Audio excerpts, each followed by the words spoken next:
Euh, Bonjour apôtre, Bonjour, j'espère que vous allez bien. ça va. Voilà, j'ai une question à vous poser que nous aimerions tous savoir. C'est par rapport au sujet du combat que vous menez face aux animistes. Quelle est la mobilisation des différents chrétiens, des différentes assemblées vis-à-vis de ce combat? Bon, l'évaluation de la mobilisation des différentes assemblées, des différentes églises. Bon, déjà, il faut dire que la Ligue chrétienne anti-animisme est un mouvement qui est encore très jeune, il y a à Oui. peine un mois et demi, 2 mois au trop d'existence. Et qu'en 2 mois, il est difficile quand même de dire ou de faire un point global au niveau de la mobilisation.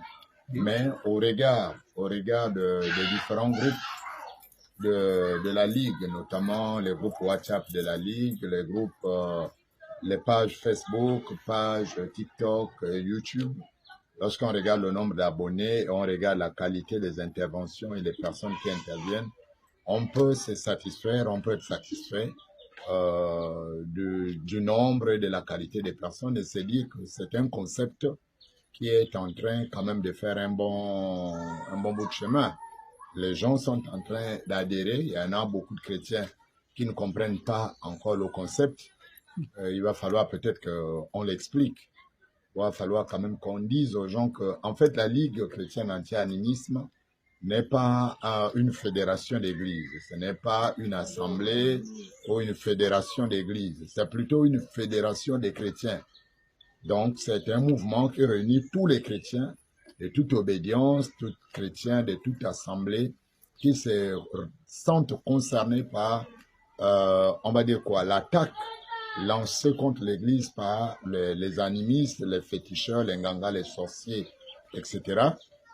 Et donc, ces chrétiens-là ont eu à cœur de faire quoi? De retourner la balle dans le camp des animistes. Parce que la proposition des animistes, c'est de quitter l'Église, c'est d'appeler les gens à quitter l'Église, appeler les populations à se détourner de l'Église qu'ils dépeignent, et qu'ils dépeignent plutôt comme étant un lieu pas agréable, comme étant un lieu de désordre, de banditisme, etc. Et malheureusement, dans cet appel, il ne précise pas en retour au peuple les actes auxquels ce peuple sera soumis, les pratiques auxquelles le peuple sera soumis.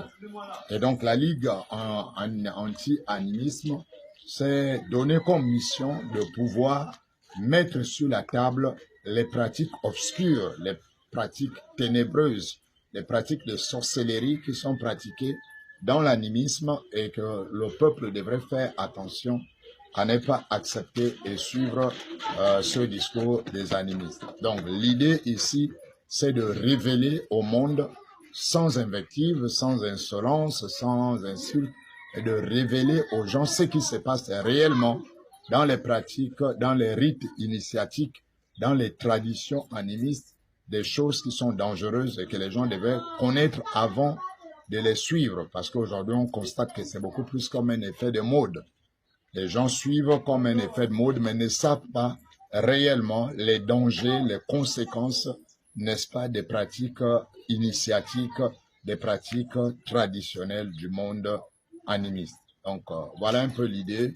Au niveau de l'idée, c'est celle-là. Au niveau de la mobilisation, on ne se plaint pas. On a à peine 1 mois, 2 mois au trop d'existence. C'est tout à fait normal qu'on n'ait pas des centaines, on va dire, des milliers d'églises ou des personnes qui comprennent le combat. On espère qu'avec le temps, avec nos différentes vidéoconférences, nos lives, nos différentes pages, les gens vont apprendre à découvrir la Ligue et vont s'intégrer et apporter leur part des témoignages. Voilà un peu ce qu'on peut dire. D'accord, merci. J'ai encore une autre question, excusez-moi, permettez-moi. Oui. Est-ce que durant les 2 mois déjà, vous avez constaté des résultats qui pourraient peut-être exciter d'autres personnes à vous suivre, d'autres chrétiens, d'autres assemblées? Oui, au niveau des résultats, déjà, il faut dire que les résultats sont très positifs. Le retour est positif, en ce sens que déjà nous sommes en train de parler en ce moment du Mwiri. Et le Mwiri est l'un des rites les plus réputés, dangereux, n'est-ce pas, du pays.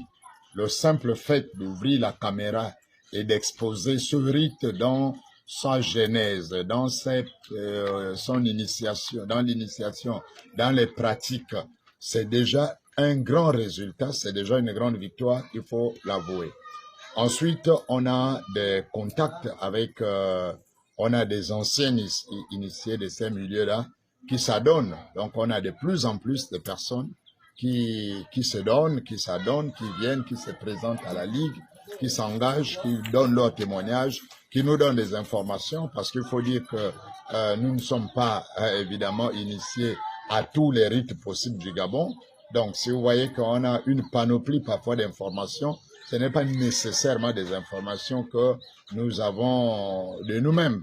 C'est la preuve que le mouvement est en train de prendre des gens des différentes assemblées, les anciens des grandes assemblées, l'Alliance chrétienne, Béthanie, les assemblées des dieux, toutes les églises possibles que vous ne pouvez pas imaginer sont là, participent à ce combat à leur niveau.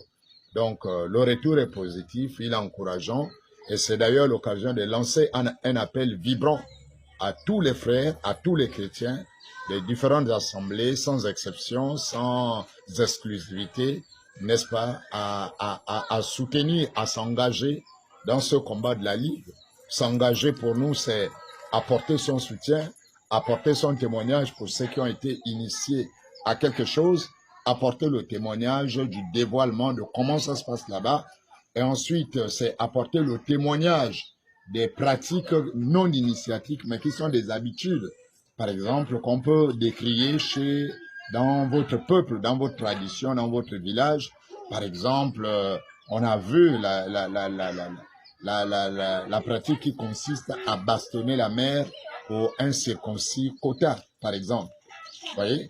Et lorsque quelqu'un est dans une tradition, qu'il observe quelque chose d'anormal, il peut toujours nous la partager pour qu'on la mette sur la place publique, pour confondre les animistes qui veulent se passer pour des savants, qui veulent blanchir les pratiques africaines, qui veulent faire croire au monde entier que tout le monde est noir sauf eux, que toutes les pratiques du monde sont sales et que ce sont des pratiques africaines seules qui sont les meilleures. Et ça, c'est une manière pour nous de confronter cette idée, de montrer au vu, au su de tout le monde que le mal n'a pas de race, le mal n'a pas de couleur de peau, le mal est universel. Autant en Afrique, en Europe qu'en Amérique, il y a des bonnes pratiques.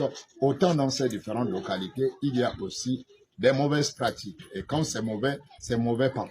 Voilà un peu. Donc, nous lançons cet appel aux chrétiens qui vont nous écouter, qui vont écouter cette vidéo. La Ligue vous attend pour relayer les messages, pour relayer les vidéoconférences, pour saturer la toile, pour partager l'intervention, les différentes interventions dans les quartiers, ouvrir les débats dans les quartiers, parce que c'est de ça qu'il est question. Il faut faire du mouri désormais un sujet tabou. Il faut enlever le tabou, il faut en parler dans les maisons, il faut en parler dans les places publiques, il faut en parler pour que désormais les femmes n'ont plus peur de cette chose-là, les enfants n'aient plus peur de cette chose. C'est une pièce de théâtre, c'est de la comédie, c'est de la manipulation. Il faut l'exposer publiquement. Et puis d'ici là, dans 2, 3, 4, 5 ans, c'est quelque chose qui va tomber d'elle-même, comme l'Ondjobi est tombé dans les plateaux Bateke, par exemple. Voilà.